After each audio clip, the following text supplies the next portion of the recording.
ኦኬ ሰላም ጤና ይስጥልኝ ተማሪዎች። በዛሬ ትምህርታችን የጥንት የኤዥያ ስልጣኔ እንመለከታለን።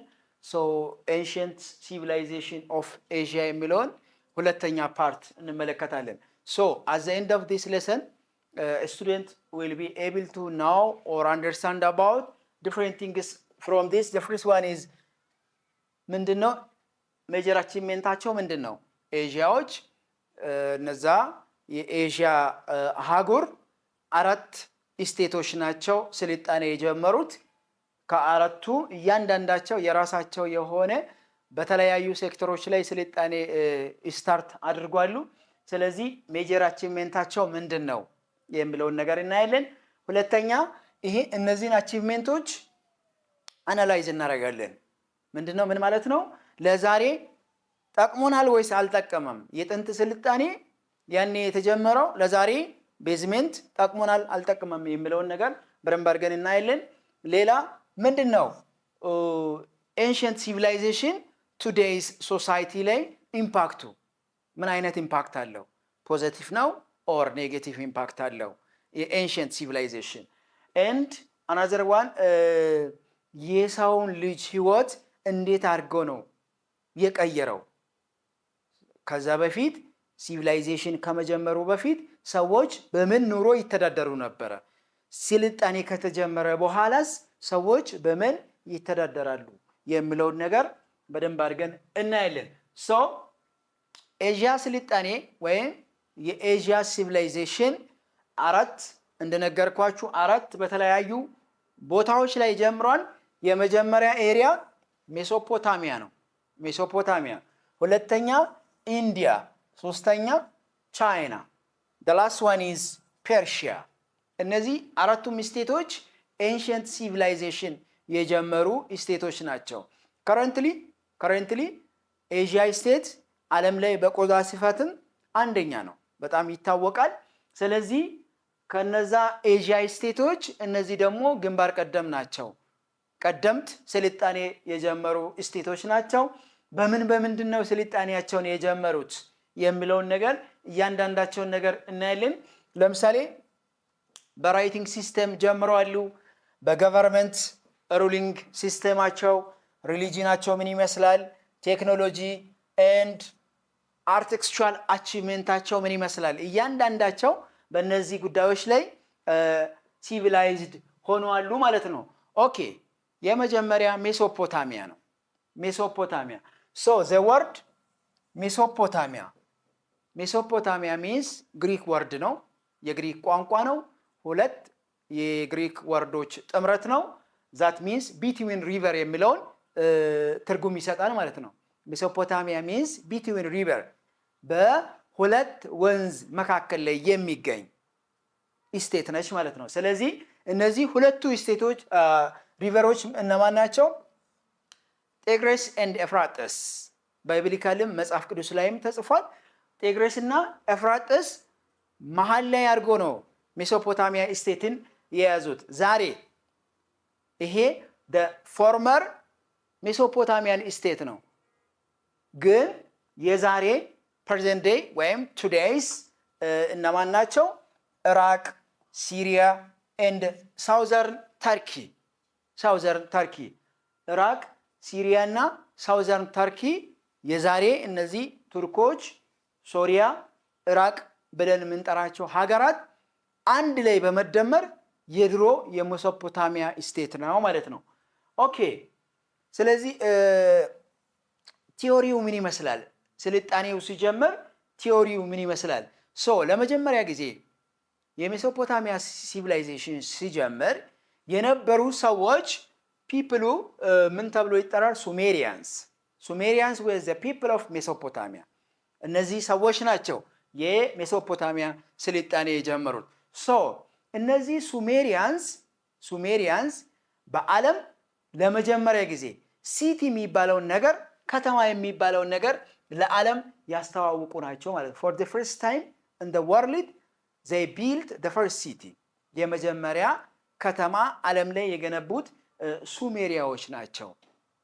and the buildings were made from sandry mud bricks። ከጭቃ ከተለያዩ ጭቃዎችን በማቡካት የተለያዩ ቅርጻ ቅርጽ ያላቸውን ቢልዲንጎችን ይሰራሉ። በዚህ ይታወቃሉ። በስነ ጥበብ ሜሶፖታሚያዎች በደንብ ይታወቃሉ። ከዛ ውስጥ እነሱ ከሰሩት ቢልዲንግ ውስጥ የመጀመሪያና ትልቁ እስካሁን ድረስ ዓለም ላይ በቅርጽነት ተጽፎ የተቀመጠ ዝጉራይት ይባላል። it is the largest one so ሱሜሪያንሶች እነዚህ ዝጉራይቶችን ሰርቶ ቴምፕሎችን ሰርቷል። ይሄ ለምንድነው ሰርቭ የሚያደርገው? እንደ ሃይማኖት ሴንተር እንደ ሃይማኖት ወይም እንደ ሃይማኖት እንደ ቸርች እንደ ማምለኪያ ቦታ ያገለግላል ማለት ነው። ስለዚህ ሱሜሪያንስ they were advanced by architecture በአርት ይታወቃሉ።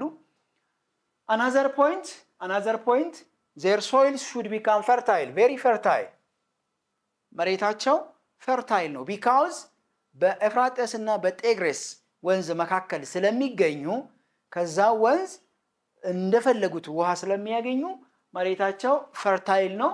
so agricultureን ፐርፎርም ያደርጋሉ። they practice agriculture by using what we called irrigation ከዚህ ከሁለቱ ወንዞች ኢሪጌሽን በመጠቀም አግሪካልቸርን ፕሮዲዩስ ያደርጋሉ። ኪንጋቸው ደግሞ የሜሶፖታሚያ መሪያቸው ዲቫይን አውቶሪቲ ነው ያለው የፈጣሪ የሰጣ ኃይል ወይም ከፈጣሪ የተሰጣ የመሪነት ጥበብ አለው ተብሎ ኤክስፔክት ይደረጋል። so it's ruled as a representative of the god not only the king ልክ እንደ ንጉስ ብቻም ሳይሆን እግዚአብሔር እንደሰጠ ፈጣሪ እንደሰጠ ተደርጎ ኤክስፔክት ይደረጋሉ። they worshipped the polytheist ናቸው። አንድና ከዛ በላይ ሃይማኖትን ፐርፎርም ያደርጋሉ በዛን ሰዓት they were worshipping different religions another point ከዚህ ከሜሶፖታሚያ ጋር የሚያያዝ ሌላ ሲቪላይዜሽናቸው ምንድነው? the flow or the farming for the first time farming should become begun in Mesopotamia farming ብቻ አይደለም pottery work bronze tools the writing systemአቸው ለመጀመሪያ ጊዜ ልክ እንደ ኢጂፕቶች ሜሶፖታሚያ የራሳቸው ራይቲንግ ሲስተም ኢንትሮዲዩስ አድርጓሉ። ይሄም ራይቲንግ ሲስተም ኪዩኒፎርም ይባላል። the writing system of Mesopotamia it was known as cuneiform ይሄ ኪዩኒፎርም መቼ ነው ኢንትሮዲዩስ የተደረገው? 3200 BC ላይ ሱሜሪያንስ ኢንትሮዲዩስ አድርጓሉ። another Mesopotamia should become advanced by mathematics such as geometries, algebras, the numbers counting system 1 2 3 4 እያለ የሚቀጥለው ነምበሪንግ ሲስተሞች ለመጀመሪያ ጊዜ አድቫንስድ ሆነዋል። not only that በአስትሮኖሚካል ኦር በዩኒቨርስ ሳይንስ በጣም አድቫንስድ ሆነዋል። astronomy is a science that studies about celestial bodies በዩኒቨርስ ላይ ያሉ ነገሮችን የሚያጠና ነው። such as moon, stars, sun እነዚህ ነገሮችን የሚያጠና ሳይንስ ነው። በዚህም አድቫንስድ ሆነዋል። not only that they also advanced by medicine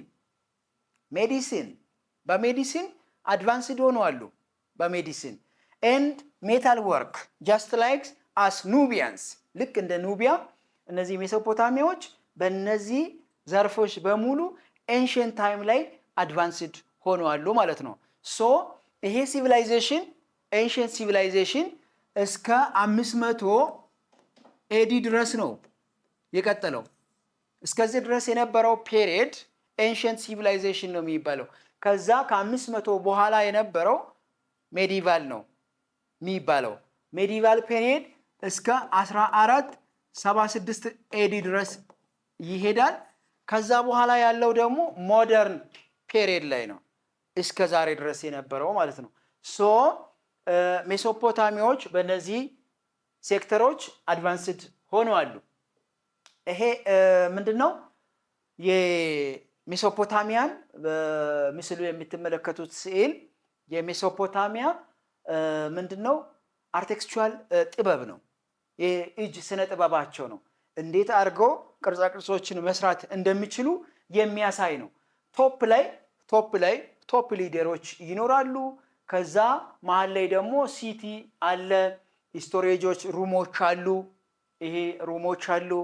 የተለያዩ ኤሪያዎች ቦቶም ክላሶች የሚገኙበት ሰዎች ንግዳቸውን ፐርፎርም የሚያደርጉበት አግሪካልቸር ፐርፎርም የሚደረግበት እነዚህ ኤሪያዎች በሙሉ በሱሜሪያንስ የተገነባ ግንብ ነው ማለት ነው። ይሄ ምንድነው የሚባለው? ዝጉራይት ይባላል። ዝጉራይት ይባላል። the largest one። ሁለተኛ ኤሽያን ስቴት ኤንሽንት ታይም ላይ ሲቪላይዜሽን የጀመሩት ፐርሺያዎች ናቸው። ፐርሺያ እነዚህ ፐርሺያዎች ዛሬ ሞደርን ካንትሪዎች ሁለት ሀገራትን ያጠቃልላል። የዛሬ ሜሶፖታሚያ 3 ሀገርን ነው የሚያጠቃልለው። አንደኛ ኢራቅ ነው፣ ሁለተኛ ተርኪ ነው፣ ሶስተኛ ቅድም እንዳስቀመጥኳችሁ። ስለዚህ ፐርሺያ 2 ነው፣ ኢራንና አፍጋኒስታን። የዛሬ ኢራን ኤንድ አፍጋኒስታን ብለን የምንጠራው ሁለቱም ሀገራት የጥንት የድሮ ፐርሺያ ስቴት ነው ማለት ነው። የፐርሺያ ስቴት ነው። ስለዚህ ፐርሺያዎች ምን ተብለው ይጠራሉ? they were called as the land of Aryans ይባላሉ። ምን ማለት ነው በአማርኛ? የኦሪዮን ምድር በመጽሐፍ ቅዱስ ላይ የተቀመጠው የኦሪዮን ምድር ተብሎ የሚጠራው የድሮ የፐርሺያ ስቴት ነው፣ የፐርሺያ ግዛት ነው ማለት ነው። የኦሪዮን ምድር ላንጉዌጃቸው አሪያንስ ነው። ላንጉዌጃቸው ወይም ቋንቋቸው አሪያንስ በመባል ይታወቃል። ኪንጋቸው ቬሪ ስትሮንግ ነው። their king is very strong and centralized government። ሁሉም ነገር ልክ እንደ ኢጅፕት እንደ ኑቢያ ሁሉም ነገር በቶፕ ሊደር ነው የሚመራው። ሴንትራል የሆነ ገቨርንመንት ነው ያለው። ልክ እንደ ሜሶፖታሚያዎች ዓለም ላይ የመጀመሪያ ከተማ የሰሩ ናቸው ብለናል። ልክ እንደዛ ፐርሺያዎችም ለመጀመሪያ ጊዜ ፖስታል ሰርቪስ ወይም የፖስታ አገልግሎት ዓለም ላይ የጀመሩት ፐርሺያን ስቴቶች ናቸው። የፖስታ አገልግሎት ዓለም ላይ ለመጀመሪያ ጊዜ ኦፊሻሊ ያሳወቁልን እነዚህ ፐርሺያዎች ናቸው ማለት ነው። ይሄ ብቻ አይደለም። ፐርሺያዎች የተለያዩ የእጅ ስነ ጥበቦች አሉ። ለምሳሌ ላርጅ ቢልዲንግ ሮዶችን ኮንስትራክት ያደርጋሉ። የተለያዩ መንገዶችን ኮንስትራክት ያደርጋል። ዛት ኮኔክቲንግ ዲፍረንት ፕሮቪንስ፣ እነዚህ የተለያዩ ስቴቶችን የሚያገናኝ መንገዶችን፣ ኮሚኒኬሽን ዛትስ አክሮስ ዘ ኢምፓየር። ሌላ ፐርሺያ የሚታወቀው የራሷ የሆነ ሃይማኖት አላት። በዛን ሰዓት ፐርሺያ በምንድነው ሲቪላይዝድ የሆኑት? የራሳቸውን ሃይማኖት ኢንትሮዲውስ በማድረግ ይሄ ሃይማኖት ምን ተብሎ ይጠራል? ዞራስትራኒዝም ይባላል። የዚህ የዞራስትራኒዝም ሃይማኖት ፋውንደሩ ፕሮፌት